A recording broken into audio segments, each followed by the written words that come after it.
Hola, buenas tardes a todos. Pues bien, la verdad es que todas las presentaciones han sido sumamente informativas. La mía es un poco diferente porque mi investigación no se centra tanto en la enfermedad humana, sino más bien en la enfermedad en un modelo animal, a fin de poder cribar para diferentes fármacos y encontrar, esperamos, un tratamiento para dar solución a la situación.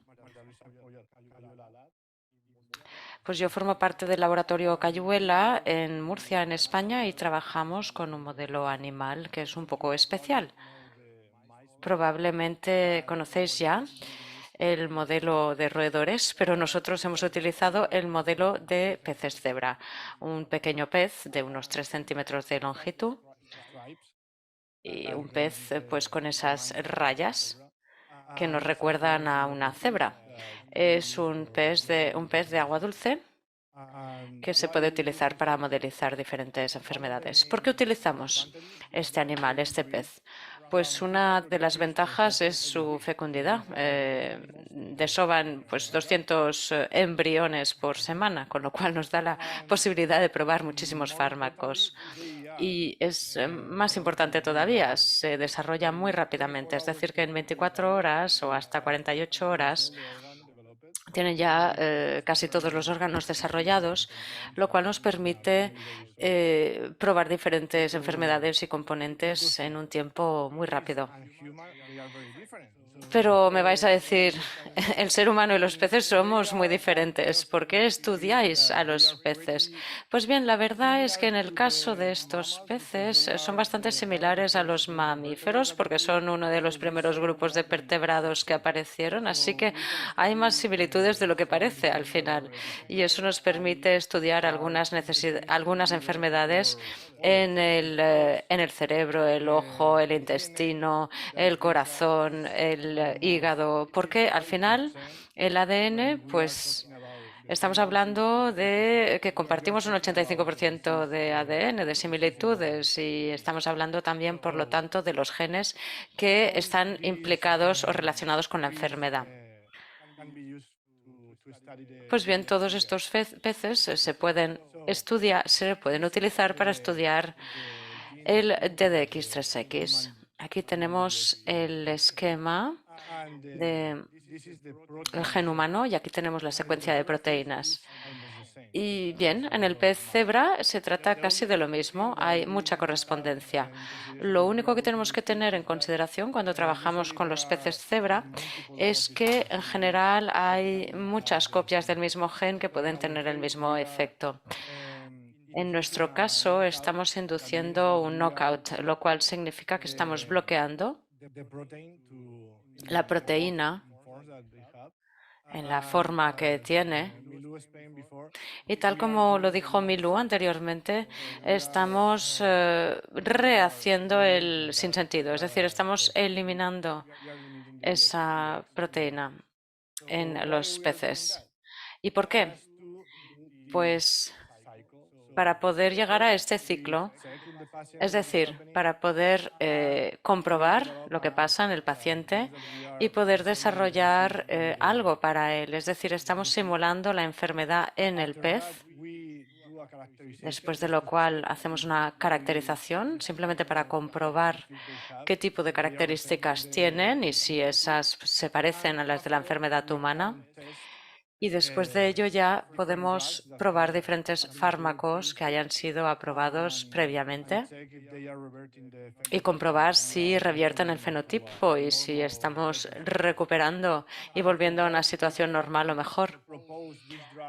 Y a partir de ello, pues podremos proponer estos fármacos para reducir esas diferentes enfermedades y todo eso lo podemos validar con células de pacientes o células o con grupos de control o con otros modelos. Así que, bien, estos peces les vamos a inyectar en su primer estadio cuando son monocelulares. En este caso estamos noqueando el gen, rompiendo la secuencia de ADN y también induciendo algunos cambios que pueden llevar a esa rotura del gen. Y bien, comenzamos a caracterizar ese modelo y vemos que el pez que tiene el DDX3X inhibido es más pequeño. Es decir, que parece que presenta un retraso en el crecimiento. Y también cuando comprobamos el movimiento de estos peces, pues se mueven menos que los peces del grupo de control. Hasta ahora, por lo tanto, tenemos dos características para poder estudiar fármacos y ver si esos fármacos tienen un efecto. Una de las cosas importantes que tenéis que saber es que yo pues estoy versado en el tema de la inflamación, básicamente. Y una cosa que me interesó mucho esta mañana cuando se hablaba de la susceptibilidad a las infecciones o a la inflamación es que ese tema es muy importante para mí y está relacionado con los neutrófilos. Es decir, hemos tomado una de las células implicadas en la respuesta inmunitaria, hemos comprobado, por lo tanto, los neutrófilos, y estos peces que tienen el DDX3X inhibido tienen un mayor número de estas células inmunitarias. Ahora bien, estas células responden en este caso a una lesión, a una herida, y de este modo estamos, en cierto modo, induciendo un sitio de inflamación, porque hay bacterias alrededor, digamos, de la lesión o herida. Es decir, que esa inflamación no resuelve si los controles en verde están bien. Podemos ver que hay un retraso en la resolución de la inflamación. Por lo tanto, siguiendo estas vías, hemos visto que hay diferentes líneas transgénicas y tenemos pues otras moléculas que se pueden ver en colores, como por ejemplo la NF-κB. Podemos ver que esta molécula implicada en la inflamación pues se ve reducida cuando inhibimos el DDX3X. Y también en la vía de la lesión que he mencionado antes, vemos que esta NF-κB también se ve reducida. Así que, con todas estas características, podemos comenzar a hacer el cribado de fármacos. Y en las próximas semanas vamos a comenzar a ver si podemos recuperar algunos de estos marcadores. Y más importante todavía, vamos a estar probando unos 800 fármacos que tenemos en nuestra biblioteca farmacológica y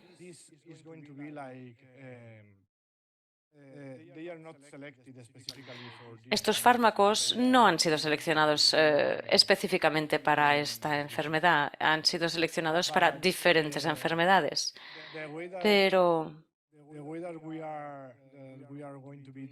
la forma en que vamos a hacer todo esto es que no vamos a resolver la mutación del DDX3X, sino que lo que vamos a hacer va a ser tratar de añadir algo cadena abajo a fin de tratar la enfermedad con la molécula que se ve más afectada en la enfermedad.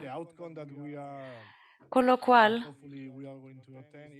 esperamos que el desenlace será que cuando hagamos esto y cuando hemos utilizado estos fármacos con otras enfermedades, pues hemos visto que hay 16 de estos fármacos que pueden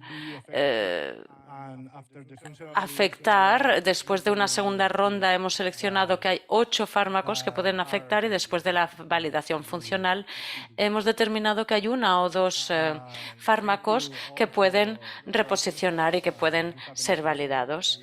Muchísimas gracias por vuestra atención y estamos abiertos a preguntas. Merci beaucoup, Francisco.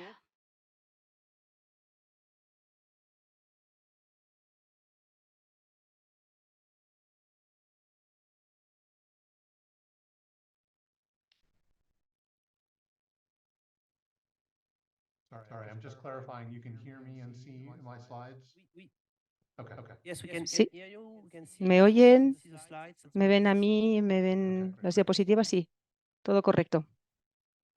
Yeah, so good morning Buenos in San días Francisco. Good late para afternoon los in que están en Paris. San Francisco. Buenas tardes a los que están en París. Me llamo Eliot And I Chosa, run a soy research group that neurólogo studies pediátrico DDX. y And actually, realizo un estudio que prior speaker estudia was el making DDX-TREX. El orador anterior comments hacía comentarios about using human sobre cell lines, and I usar, would say usar that's not what I'm talking células about today, but humanas. we have an Bueno, effort ongoing in the lab, no es lo que so estamos we'd haciendo happy to chat actualmente with you about aquí that at another time. y bueno, quizá más adelante, pero por ahora no lo hacemos nosotros. Okay, so this is a picture Esta es of una foto, una a imagen compendium of con un genetic compendio mutations. de So what mutaciones you can see genéticas. on the left Lo que se ve en la is chromosome izquierda 1, and you es el see on the cromosoma right is 1 the y la X derecha chromosomes of está the el last cromosoma chromosome. X. And all of the little dots Y that todos los you can puntos see que ven here are different aquí genes son that are diferentes involved genes que están in brain development. involucrados en el And desarrollo all the cerebral. ones that are above the Todos dotted los little que están por lines encima del punto y la línea roja, display right intento here. All of the ones mostrarlo above aquí. that line Todos are los que están por encima statistically de esta significant línea and linked son to significativos y están vinculados neurodevelopmental con disorders. algún And the trastorno higher del up it is, neurodesarrollo. the more Y cuanto más powerful the elevado, genetic pues más association is. potente es la asociación So genética. that's the line right there. Aquí vemos esa And línea then roja here y is aquí DDX vemos strands. We all know that it's on the X el chromosome, which is why DDX-TRX. all of Sabemos the que está en el letters cromosoma are right X in this pictograph. y por eso But you can aparece also aquí see en el how high up pictograma, it is in terms pero of también its vemos que es muy elevado el statistical punto association. So con DDX respecto a la is asociación both estadística, tightly así que linked to el developmental disorders DDX-3X and está it's muy vinculado con los trastornos del surprisingly relatively neurodesarrollo common. y es bastante And then común. we did the same analysis Hicimos el here. mismo análisis Many of the aquí. families Muchas de las have noted familias han that constatado kids with que los DDX niños con mutations la mutación have abnormalities of the corpus DDX-3X callosum, and I'm going to show pictures of that in just a moment. But this is essentially the same kind of analysis we call a bueno, Manhattan lo mostraré plot, más adelante, pero esto es where la the imagen en chromosomes Manhattan, are donde vemos que los listed cromosomas from están left to right with a enumerados de statistical la izquierda a la association derecha y hay una that's asociación from bottom to estadística top. que va And de again, so abajo this hacia is arriba. instead of Y esto, overall en neurodevelopment, vez this is de specifically desarrollo participants or neuronal families general, where the child has a normalmente disorder of the corpus callosum. los And you can see again that niños aquí DDX tienen is highly linked to disorders of the corpus una callosum, relación con el arguably corpus one of the gluteum more strongly linked y, por lo tanto, es of all the quizá el vínculo más diseases. importante para este tipo Um, de mutaciones. One of the things that we've been Uno de los studying elementos que is hemos the estudiado association es of la specific asociación de mutations. mutaciones So específicas. many of the models that Muchos de people have los been studying modelos are que se han estudiado knockout or nonsense mutations. son Whereas what we're mutaciones showing you sin here sentido, que es lo que are mostramos different aquí. mutations Vemos aquí depending diferentes upon mutaciones en specificity. función de la So there especificidad. are two Hay regions dos regiones in the protein en la that are proteína important que for son function. importantes para One la is the función. helicase that Una es binds la ATP. helicasa So que vincula helicase los meaning that it ATPs, unravels, and I'll show you that picture in just que a se moment, desenrolla, quiere unravels decir, ya lo mostraré más adelante en otra RNA. imagen, que se And desenrolla there en are el two structures to this, the central ANR, aspect of y it, as hay well dos as the aspectos ATP binding. que ven aquí Um, en pantalla para esa all of the vinculación ones ATP. that are inside Todos los que these están two dentro de domains estos are dos going to dominios be missense mutations serán mutaciones con cambio de and sentido highly linked. y están Um, altamente vinculados. and a subset of these mutations that are in blue Y here las mutaciones que have figuran a en azul particular change in brain tienen un anatomy cambio called particular en el microgyria. cerebro, que es la Okay, so this is a polimicrogiria. schematic PMG. Este esquema permite entender mejor lo que está sucediendo en la proteína. Vemos que hay la molécula ATP y también el ANR, y aquí tenemos la célula DDX, y vemos que hay dos regiones de la proteína, la ATP y la helicasa, y esto se muestra aquí en esta versión del DDX esquemática, y cuando el ATP y la NR están vinculados o tocan la proteína DDX, consigue desenrollar el ARN y tiene dos bandas. Las dos bandas están relacionadas o están interrelacionadas, y vemos cuando se ha hecho la proteína se separa en dos moléculas ARN. Para entender mejor este proceso en vivo, lo que vemos aquí es el ribosoma, que es la estructura que permite que se puedan sintetizar las proteínas. El ribosoma hace una entrada retrasada en el proceso, y este retraso se representa aquí en este bucle que ven aquí, y cuando hay una mutación no se puede desenredar aquí, y entonces tenemos el ribosoma aquí y la NR se pega y ya no hay un proceso normal. En cambio, en un proceso normal sin mutación, el ARN interactúa con los ribosomas y se consigue desarrollarlo completamente. Y así conseguimos que se produzca la proteína. Podemos utilizar estos datos que acabo de mostrarles para entender mejor si las mutaciones de DX son más leves o más severas.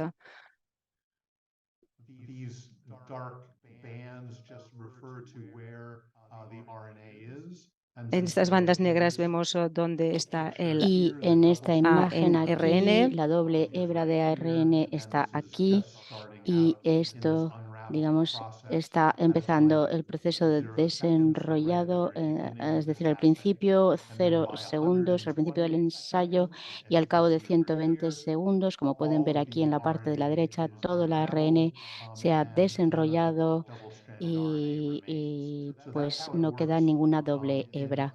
Así es como funciona en una proteína de X3X normal, donde se puede desenrollar el ARN muy rápidamente. Sin embargo, si hay una mutación, este proceso se ralentiza. Así que, teniendo en cuenta este concepto, podemos buscar, por ejemplo, aquí y aquí.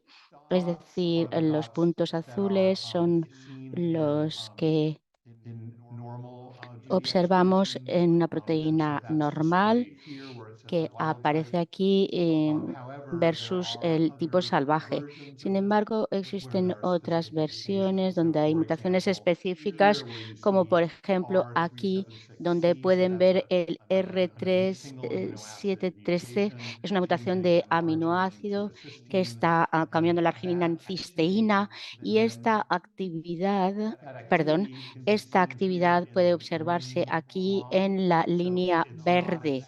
Es decir, no es tan rápido como el tipo salvaje de la proteína normal que está aquí, pero tampoco es tan lento como los que están aquí, que prácticamente no tienen ningún tipo de actividad. Entonces, los niños que tienen la R373C mutación, pues se ven levemente afectados, mientras que aquellos que tienen una mutación como las que están aquí abajo, por ejemplo, la AR326H. Estas son mutaciones más severas. Entonces, somos capaces de ver cómo se puede utilizar los medicamentos y otros tratamientos para interferir en el proceso, y también podemos controlar o monitorear el grado de severidad de la enfermedad basándonos en estos análisis de mutaciones. Bien, aquí esta información, bueno, tiene que ver con el trabajo que ha hecho el laboratorio estudiando la prestación clínica de niños con mutaciones de DX3X.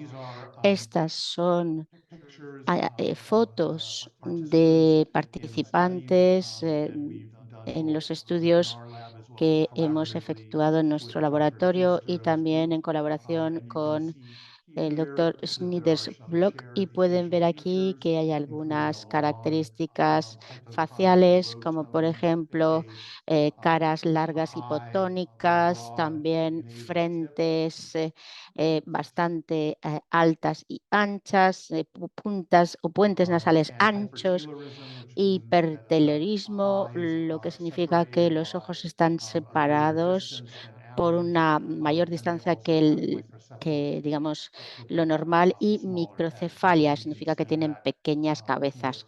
Y lo pueden ver aquí, por ejemplo, en este individuo 12 y el 11 también. Bien. Bien, por tanto, en el momento en que recabamos todos estos datos, había tres artículos principales que describían las características clínicas del DD3X, uno del grupo Schnitzer y el segundo Wang and al, y el informe 3 Lennox and al. Bueno, pueden ver que hay unas 150 individuos que han sido identificados y hemos analizado toda una serie de características clínicas diferentes, y aquí pueden ver que muchos de ellos tienen dificultades de comportamiento conductuales, muchos tienen un tono bajo o hipotonía, y el 100% de los niños enrolados en nuestros estudios han problemas intelectuales, de retraso intelectual.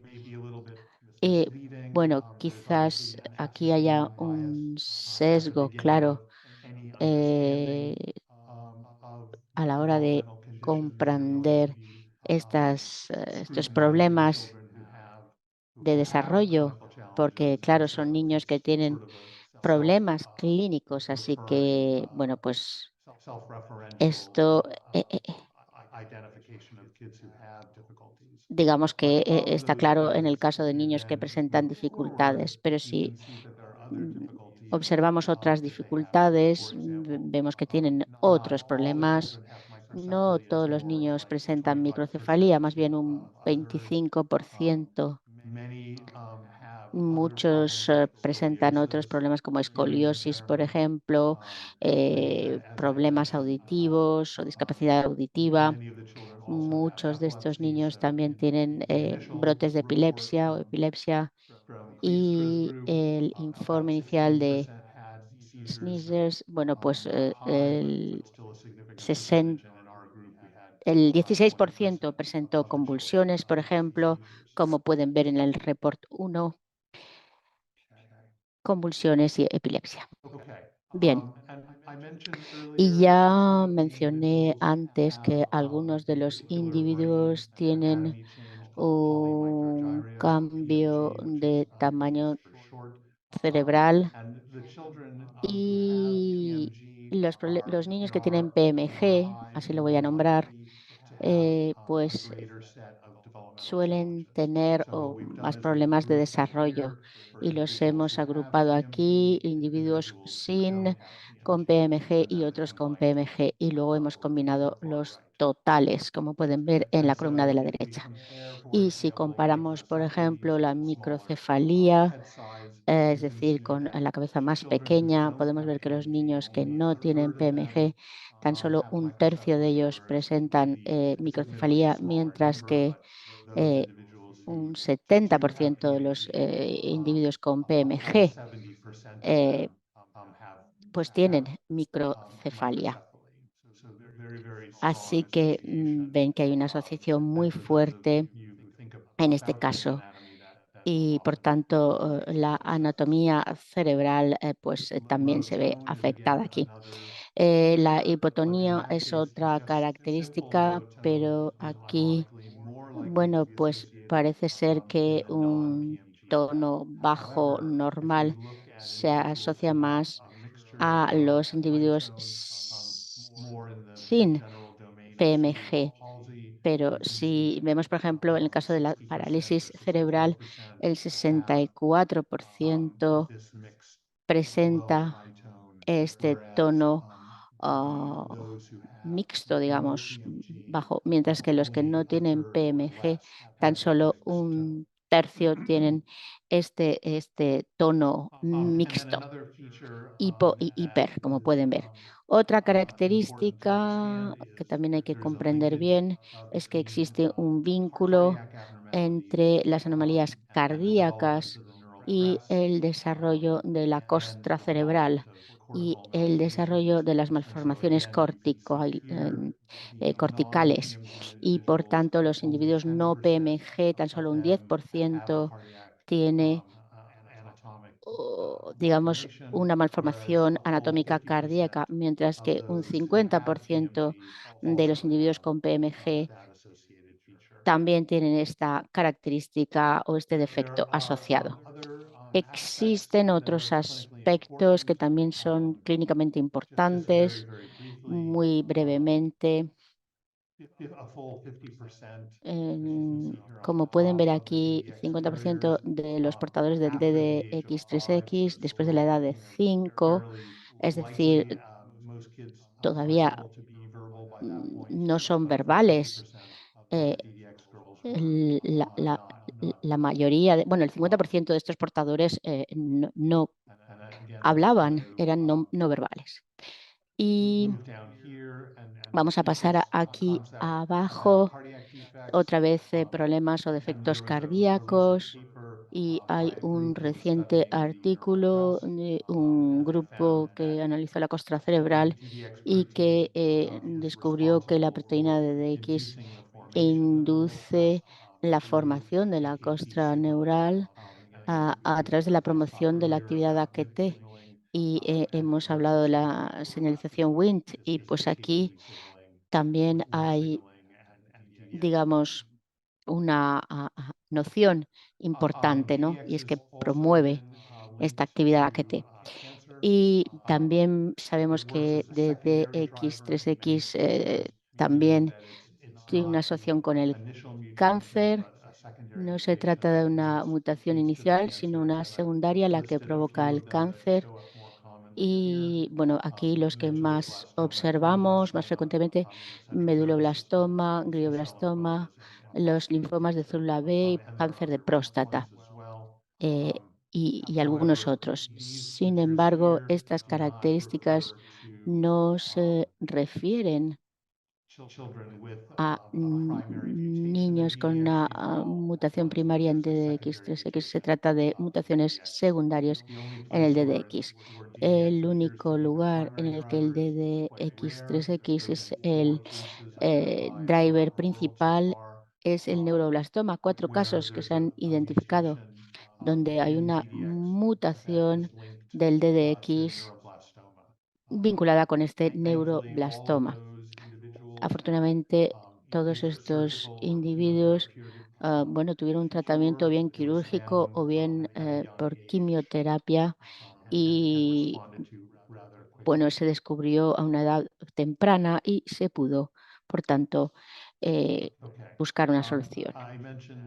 Ya he mencionado que DDX está vinculado con cambios cerebrales anatómicos, incluidos PMG, y aquí presento algunos otros. Nuevamente, el corpus caloso parcialmente ausente y lo ven en los individuos no PMG, tan solo uno de 78, pero en los individuos con PMG, 3 de 11, es decir, un 27% es más frecuentemente vinculado a los ACC. Los ventrículos ampliados en los individuos con PMG y no PMG.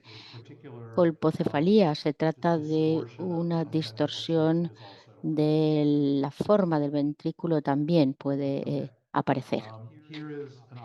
Aquí tenemos una oportunidad de echar un vistazo a estos descubrimientos y estas imágenes cerebrales, porque es difícil comprenderlo si no se ve bien. Aquí ven C para control. Aquí tenemos una imagen sagital, es decir, esta es la cara de frente, esta es la parte de atrás y este es el cuerpo calloso con un tamaño y una forma normal, pero si lo comparamos, mm, por tanto, tenemos dos individuos, uno que tiene un cuerpo calloso más fino, si se compara con el anterior, y este individuo de no tiene cuerpo calloso, no tiene nada de cuerpo calloso. Y hay otras características, como lo dije, hay una ampliación de los ventrículos que se pueden observar aquí. Los ven estos dos como pulmones y aquí ven arriba y abajo y los ventrículos también se pueden ampliar si los vemos en el plano axial. Esta es la parte frontal y esta es la parte trasera del cerebro. Y como lo dije, los pacientes también pueden tener otro tipo de problema. Lo vemos aquí en D y ven estas puntas que están asociadas con representaciones de, de pequeñas curvas. Y si vemos aquí, bueno, lo que hemos hecho es desplegar la mutación. Esta es R326H, arginina cisteína. Estos son dos individuos diferentes y a pesar de que son dos individuos separados, tienen o diferentes, tienen cambios anatómicos muy semejantes, siempre porque la mutación es el principal driver o principal motor.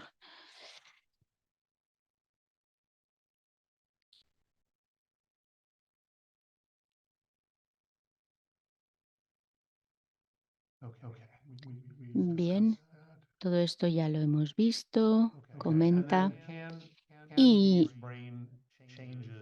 por tanto, estos cambios cerebrales puede darnos más información acerca del desarrollo posible de los niños. Bueno, aquí tenemos dos ejemplos. Aquí una vista sagital, aquí en la frente, aquí la parte trasera. Esta es la vista coronal, aquí arriba y aquí derecha e izquierda. Y la vista axial también. Esto es frente y parte trasera y ambos lados. Por tanto, aquí pueden ver que este individuo tiene un cuerpo caloso más ancho y más espeso que este de aquí. Y lo mismo ocurre con la, ma- con la materia. eh, y aquí ven ustedes que aquí esta materia aparece en gris oscuro.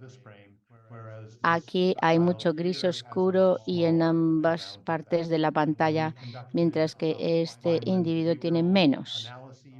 Bueno, y pueden ver ustedes que el niño que tiene un cuerpo calloso más amplio y más volumen, bueno, tiene un score del 81 que está un poco por debajo, o mejor dicho, al límite de la normalidad, entre normalidad y discapacidad.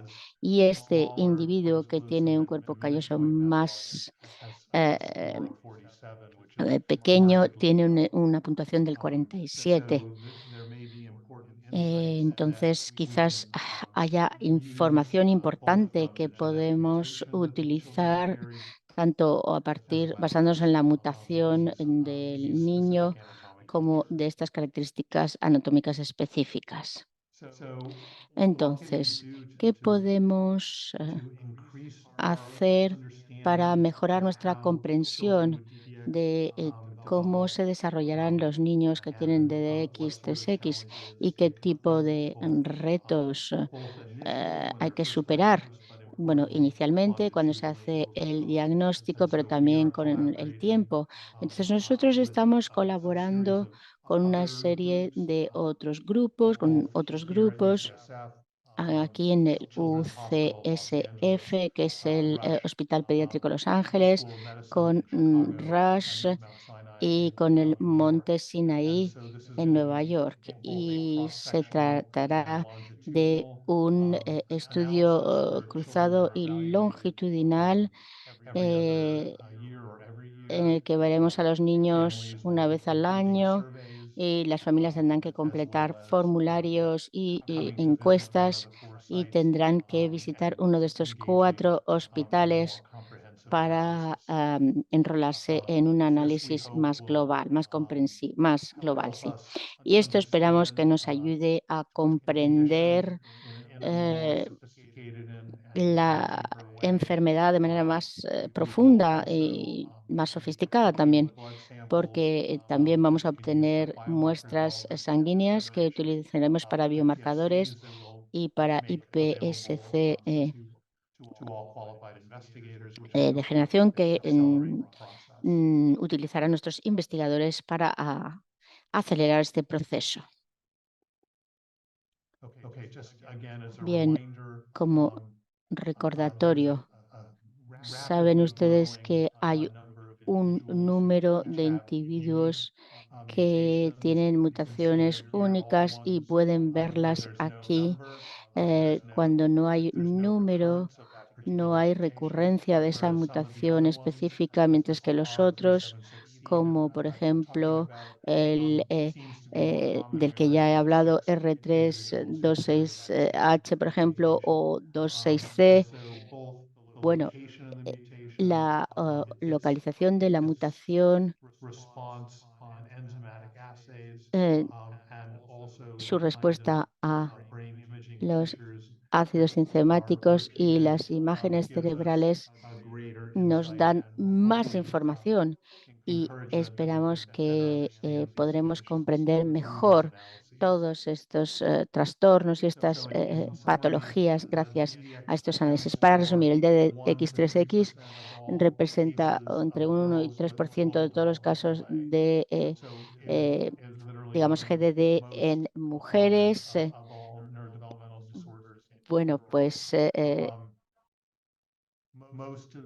la mayoría de los casos que hemos visto hasta ahora son mutaciones de novo en las mujeres. Hay algunos casos de hombres, aunque son más raros, que pueden ser mutaciones heredadas y por tanto la mutación, digamos, es más leve en las niñas y más severo en los niños. En Bueno, hemos visto que existe una correlación entre las mutaciones genéticas y las imágenes y los resultados clínicos, pero nosotros esperamos que este tipo de enfoque así como los que nos han presentado el día de hoy, pues nos permitirán conocer mejor esta patología y que nos dará también más información acerca de cómo podemos proponer un tratamiento clínico. Hay muchas personas de mi laboratorio que aparecen aquí. El doctor Stephen Ford, un colaborador, y aquí doctora Silver, que también ha colaborado en este estudio conjunto. Bueno, y aquí algunos estudiantes de mi laboratorio, y bueno, pues ahí los ven, Wendy, etcétera, que también han participado. Y también quiero subrayar algo que ya mencioné al principio, pero lo voy a repetir. Estamos recolectando muestras de sangre de pacientes y de madres para poder convertirlas en células madre pluripotentes inducidas, y luego queremos convertirlas en células de progenitor neural y luego neuronas IPS. Y nos hemos concentrado en la producción de neuronas corticales utilizando este enfoque. Y esto es todo. Gracias.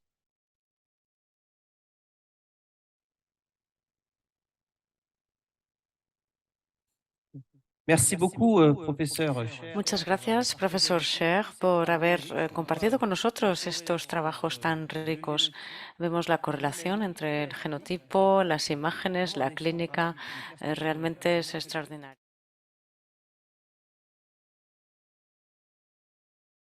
Igualitario, Notre dernière intervenante, pero no del todo. Y vamos a pedir a nuestra última conferenciante que tome la palabra. Se trata de Andrea Boyd-Nott. Ella viene de otra región de Estados Unidos, de Texas.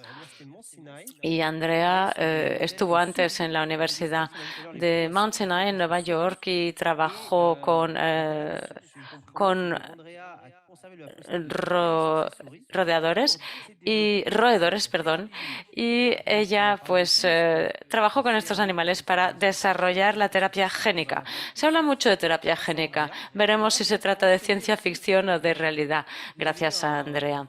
Andrea, también quisiéramos mencionar que ha recibido financiación para venir a Francia. Recibió una recompensa para venir a Francia. Andrea, tiene la palabra. ¿Me oís ahora? Sí. De acuerdo.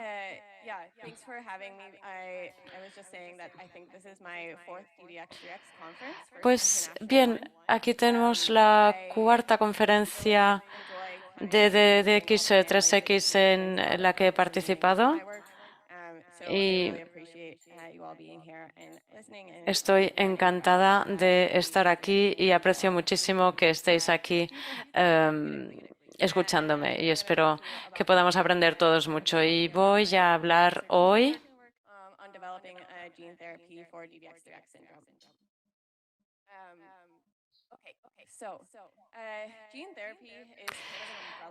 La terapia génica es un término que engloba toda una serie de terapias para modular la expresión génica, lo cual puede incluir el añadir genes.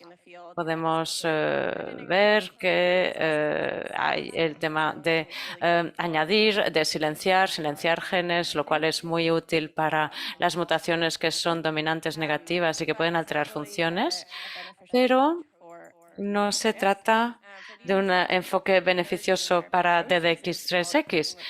Para el DDX3X estamos siguiendo el enfoque de la terapia de reemplazo génico. El reemplazo génico es una terapia génica donde se introduce una copia del gen en las células y es muy bueno para la pérdida de funciones o para las mutaciones que no son funcionales, porque tenemos un gen con su mutación que hace que la célula no funcione apropiadamente, pero cuando introducimos una copia sana de ese gen en la célula, probablemente va a compensar por esa mala copia y va a hacer que la célula funcione bien. Eso es lo que llamamos terapia de reemplazo génico. Se trata del enfoque que utilizamos para DDX3X. Pero no es tan sencillo. El hecho de desarrollar una terapia génica requiere muchos años, recursos y todo empieza, en primer lugar, descubriendo el gen. Aquí hemos descubierto DDX3X que causa un trastorno del neurodesarrollo y es una mutación en un único gen. Y la terapia génica, por lo tanto, puede ser útil porque podemos empaquetar una copia sana de ese único gen y entregarla a las células y esperamos tener un efecto beneficioso. Y con esta terapia podemos desarrollar pues, la terapia génica de reemplazo mejor y producir ese vector. Y una vez que tenemos esa terapia génica, la podemos comprobar preclínicamente con modelos de animales para probar su eficacia, su seguridad. Y si los datos son prometedores, podemos entonces pasar a la agencia regulatoria y buscar la aprobación para un ensayo clínico. No obstante, en muchas ocasiones la investigación se queda bloqueada en la fase preclínica porque la terapia no es tan benéfica o muestra algún tipo de problema de seguridad. Así que muchas veces tienes que volver a rediseñar el aspecto terapéutico y volver a retestear ese modelo en células antes de pasar a la siguiente fase de los ensayos. Ahora os voy a contar dónde estamos desarrollando todo esto. Y tal vez os preguntáis cómo introducimos los genes en la célula para la terapia de reemplazo génico. Pues bien, utilizamos los vectores virales. Hay que pensar en ello como si fuese una camioneta de entrega, de reparto y entrega. Tenemos un equipo, aquí tenemos la copia sana de DX3X, la empaquetamos en un virus y ese virus entra en el vehículo y llega a diferentes lugares del cuerpo, a células y a tejidos. El virus que utilizamos es el virus adenoasociado, AAV. Esa es la estructura molecularmente, la estructura de AAV. Es no patogénico, lo cual significa que es seguro, que no causa enfermedades y lo podemos utilizar como nuestro vehículo de entrega. AAV, la terapia génica mediada por AAV, se ha traducido clínicamente con éxito para algunas enfermedades del neurodesarrollo. Aquí tenemos un ejemplo de una enfermedad que se llama deficiencia de AADC. Se trata de otro trastorno del neurodesarrollo y tenemos aquí esa perfusión bilateral. Lo veremos aquí con los pacientes. Lo veremos con los pacientes que aparecen en el vídeo. Podemos ver que ahí hemos inyectado esa terapia génica en una región del cerebro que sabemos que causa el fenotipo de la enfermedad. Y esa terapia génica tiene una copia del gen sana. Y después de la terapia génica podemos ver al paciente, después de haber recibido esa infusión bilateral. Podemos ver que se resuelven algunos de los problemas, como por ejemplo la hipotonía. Ahora la paciente puede moverse, puede incluso estar en posición sentada, con lo cual esta terapia puede ser muy beneficiosa para algunos síndromes específicos y esperamos que este pueda ser un enfoque utilizado para DDX3X. La cuestión aquí es que esta terapia solamente apunta a una región cerebral. Se trata del putamen que está implicado con el fenotipo. Así que tenemos aquí la inyección del fármaco en esa región. Ahora bien, sabemos que nuestro gen está en todos los tejidos, en todas las células. No solo podemos tener esa administración en el cerebro y en la espina dorsal.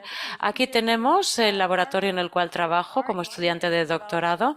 Aquí nuestro objetivo es desarrollar una terapia que trate todo el cerebro y todo el sistema nervioso central. Y eso lo hacemos utilizando dos enfoques distintos. En primer lugar, utilizamos un tipo de AAV de ese virus adeno asociado, el AAV9, que es muy bueno a la hora de traducir neuronas y células nerviosas, y también tenemos diferentes rutas de administración para apuntar al cerebro y a la espina dorsal. En el vídeo que os he mostrado antes con nuestra paciente que recibió la terapia génica en esa región específica, pues solamente estábamos tratando esa región del cerebro, pero nosotros vamos a introducir diferentes rutas de administración, vamos a hacer inyecciones intraventriculares en el ventrículo del cerebro o también administración por otras vías a fin de poder estimular el sistema nervioso central. Ahora vamos a entrar, por lo tanto, en DDX3X. Hemos estudiado diferentes condiciones neurológicas y hemos escogido DDX3X como diana potencial por diferentes razones. En primer lugar, porque muchos de sus pacientes tienen una pérdida de función a raíz de la mutación, con lo cual es un enfoque muy bueno para la terapia de reemplazo génico. También sabemos que DDX3X se despliega después del nacimiento y eso puede ser muy pertinente porque el DDX3X se desarrolla entonces. No sabemos cuál es el daño hecho en el estado embrionario y esa es una de las cuestiones también que estamos analizando. Y DDX3X se expresa ubicuamente, es decir, que está en todos los tejidos, en todas las células. Y muchas veces con la terapia génica nos preocupa la toxicidad en ciertas dianas. Y esto es una ventaja en este caso porque no esperamos que se produzca esa toxicidad en los tejidos ni en las células. El gen DDX encaja, por lo tanto, y tenemos también una comunidad de pacientes importante que está preparada para participar en esos ensayos clínicos, con lo cual estamos apostando por ello.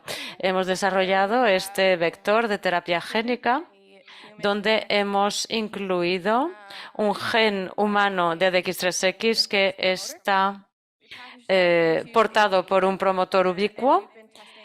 Y también tenemos el AAV9. Hemos probado este AAV previamente. Y aquí tenemos la terapia génica de reemplazo mediante el AAV9 con nuestro roedor. Aquí tenemos una visión lateral.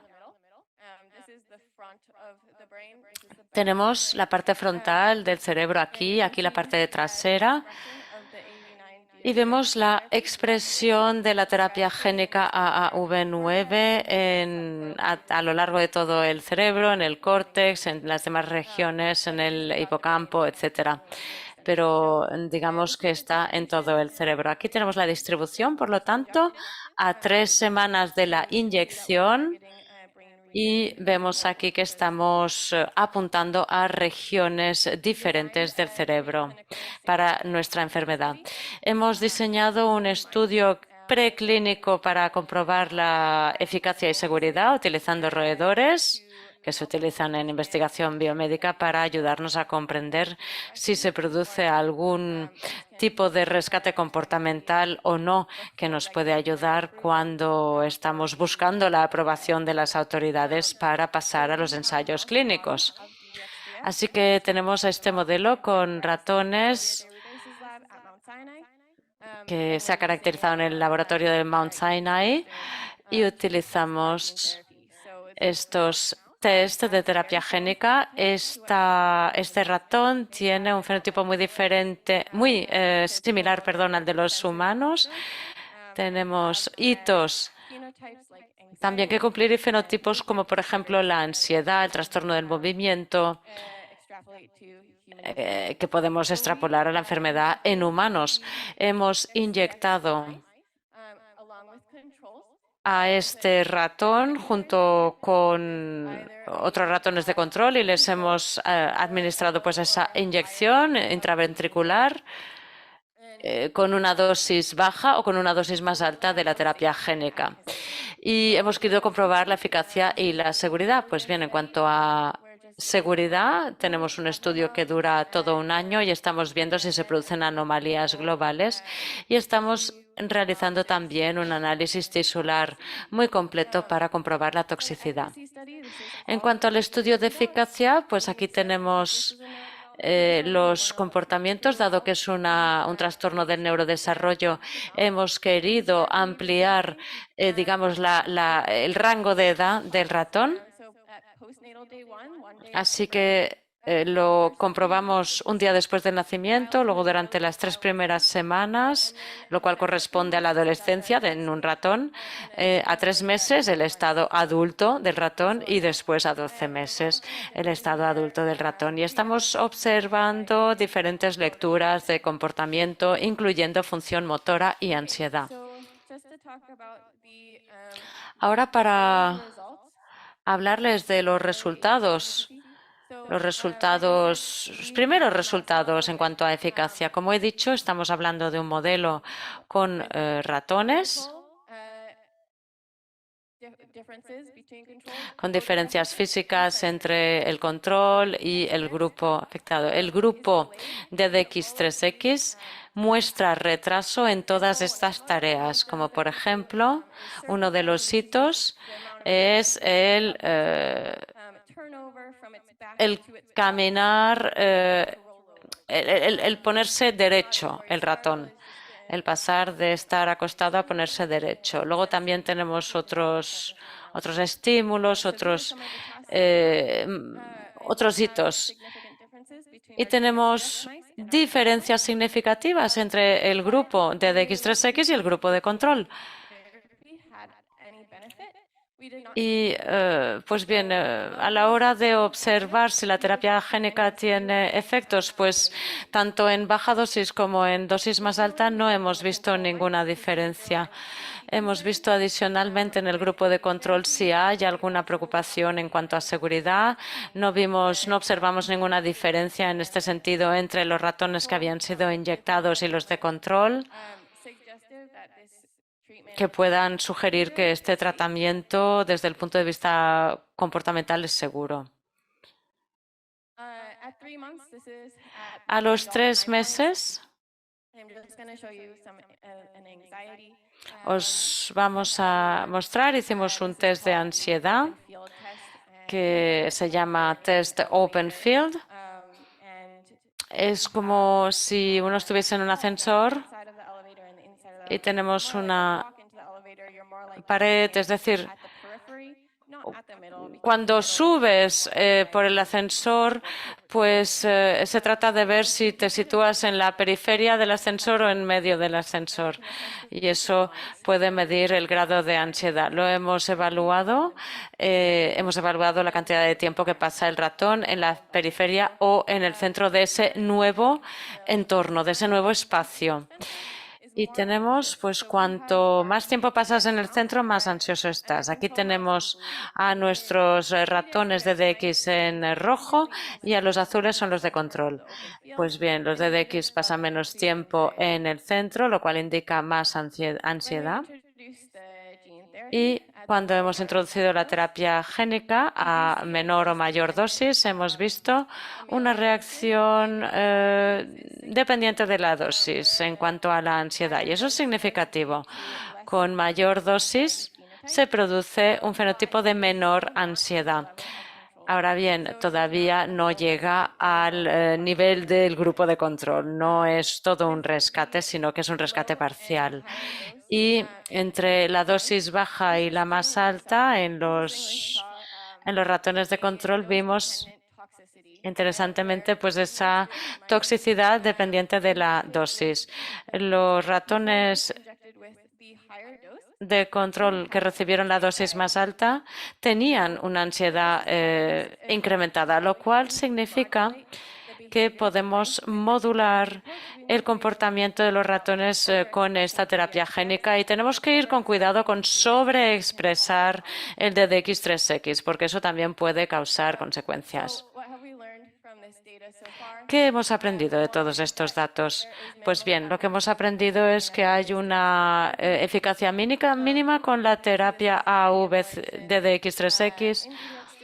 Hemos visto una mejora de la ansiedad en los ratones con DDX3X a los 3 meses, pero no fue sostenida a los 12 meses. No hubo ningún efecto en el retraso del desarrollo y los hitos marcados. Y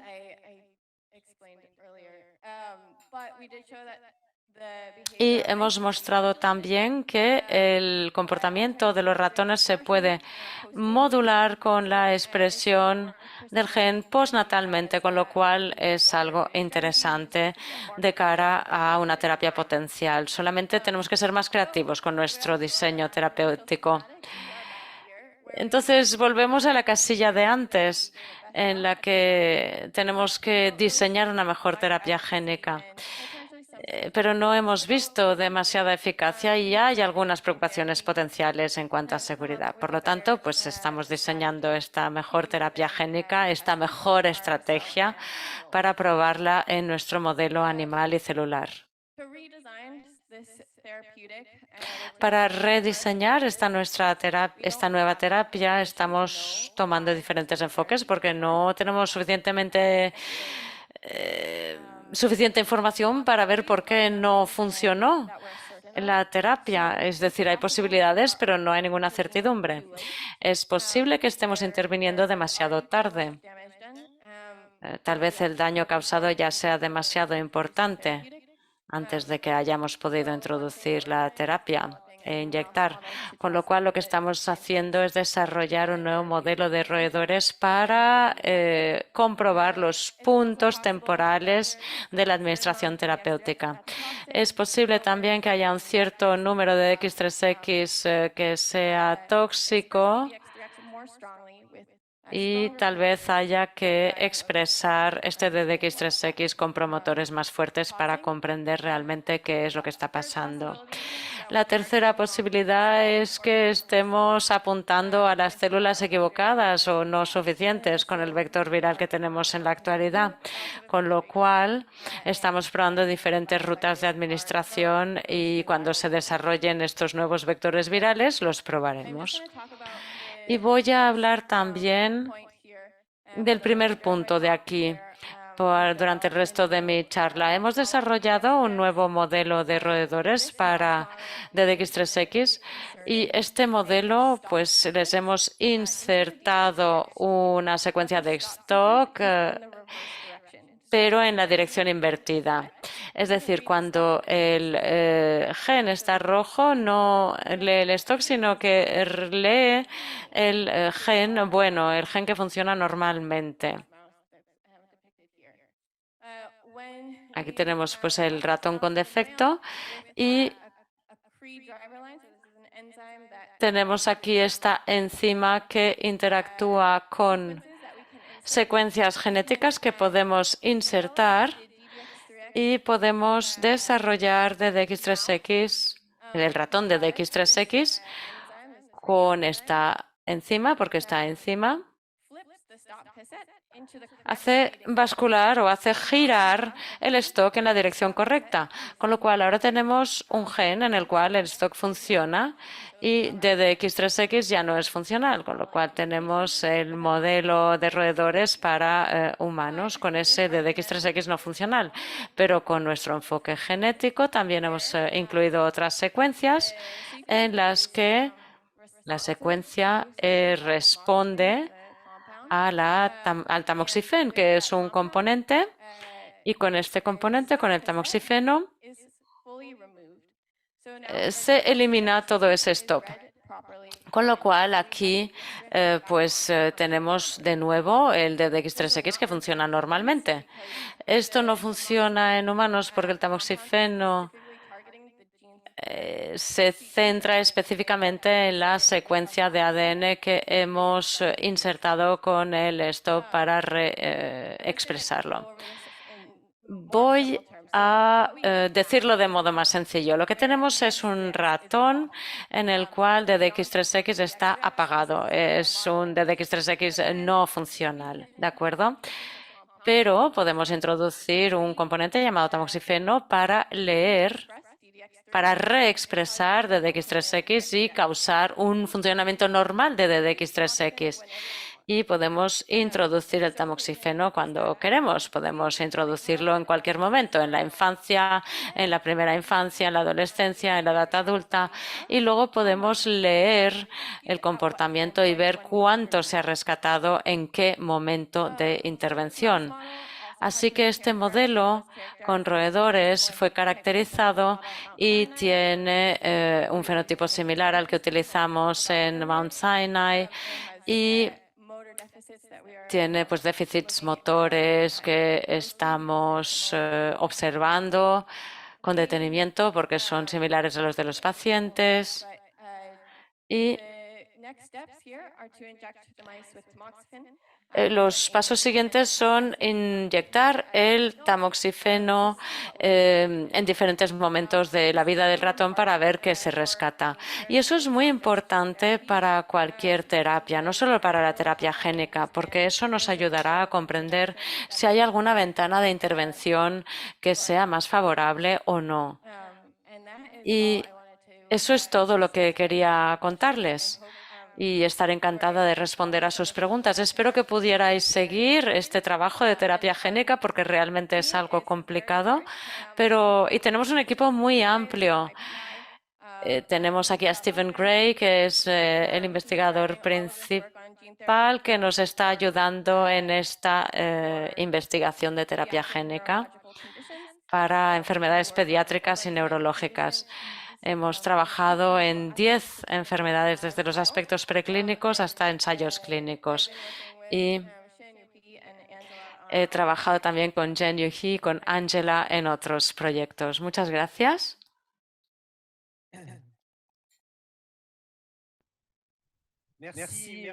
Muchísimas gracias, Andrea.